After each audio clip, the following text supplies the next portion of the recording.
Halo rekan-rekan sekalian, selamat datang kembali di channel ini, channelnya para tenaga honorer P3K dan aparatur sipil negara. Video kali ini kita akan membahas yang berita yang datangnya dari ayobandung.com terkait dengan jalan terjal bagi para tenaga honorer untuk diangkat menjadi aparatur sipil negara. Untuk itu, silakan ditonton dan disimak secara lengkap video ini untuk mendapatkan informasi secara utuh dan menyeluruh. Rekan-rekan sekalian, Kementerian Pendayagunaan Aparatur Negara dan Reformasi Birokrasi menyebutkan bahwa di tahun 2023 ini para tenaga honorer itu banyak yang terancam untuk batal diangkat menjadi aparatur sipil negara. Apa saja alasannya? Lantaran masih banyak instansi yang belum mengajukan formasi aparatur sipil negara, khususnya yang dialokasikan untuk para tenaga honorer alias non-ASN. Nah, rekan-rekan sekalian, diketahui bersama bahwa Kementerian Pendayagunaan Aparatur Negara kembali akan memperpanjang masa usulan formasi bagi para pemerintah daerah untuk seleksi P3K di tahun ini. Hal itu dilakukan oleh karena memang pada saat waktu yang telah ditetapkan sebelumnya, masih banyak pemerintah daerah yang enggan mengusulkan formasi pengangkatan tenaga honorer menjadi P3K. Sehingga atas dasar itu, Kementerian Pendayagunaan Aparatur Negara kembali mengeluarkan kebijakan dan jadwal yang diperpanjang bagi para pemerintah daerah untuk mengusulkan formasi pengangkatan tenaga honorer menjadi P3K.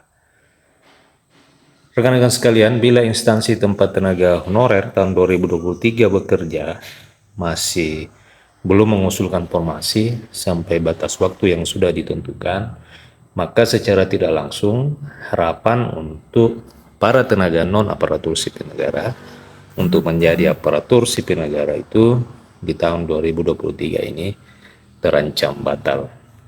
Rekan-rekan sekalian, diketahui bersama bahwa untuk para tenaga honorer atau instansi pemerintah daerah di tahun ini besar kemungkinan hanya dapat mengikuti seleksi P3K dan bukan pegawai negeri sipil. Nah, di sisi lain, gaji dan tunjangan P3K itu masih sepenuhnya merupakan beban APBD, sehingga pemerintah daerah juga masih pikir-pikir di dalam mengusulkan usulan formasi ini. Padahal bila merujuk dari aturan mengenai penghapusan pegawai non-aparatur sipil negara atau tenaga honorer, seluruh pegawai non-ASN pada tanggal 18 November tahun 2023 itu akan dihapus oleh pemerintah. Ya, maksudnya 28 November itu akan dihapus oleh pemerintah. Dengan begitu, tidak akan lagi ada pegawai non-ASN yang boleh bekerja di instansi pemerintahan, baik pusat maupun daerah.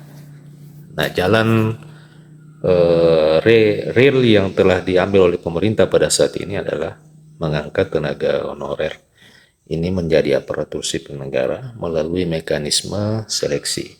Ya, ini seleksi tes kompetensi dasar atau TKD bagi para tenaga honorer.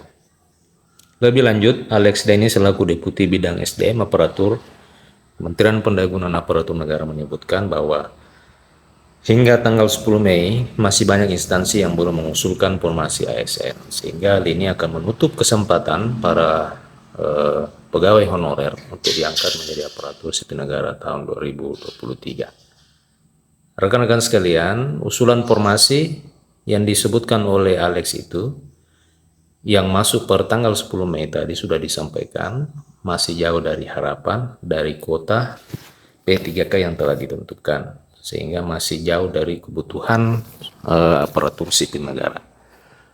Nah, menyikapi hal ini saudara-saudara, rekan-rekan sekalian para tenaga honorer, apakah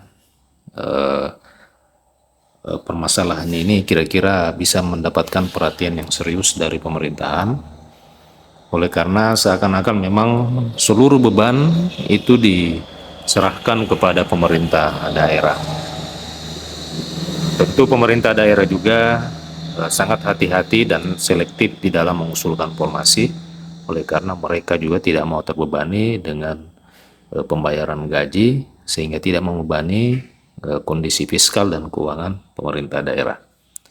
Mudah-mudahan saja rekan-rekan sekalian, masa perpanjangan waktu yang telah ditetapkan oleh surat edaran Menpan ini bisa betul-betul dimanfaatkan oleh pemerintah daerah untuk mengusulkan formasi pengangkatan tenaga honorer menjadi P3K, sehingga jalan untuk para tenaga honorer untuk bisa diangkat menjadi aparatur sipil negara bisa tercapai. Demikian berita kali ini, rekan-rekan sekalian. Terima kasih telah menyaksikan video ini. Sampai jumpa di video berikutnya.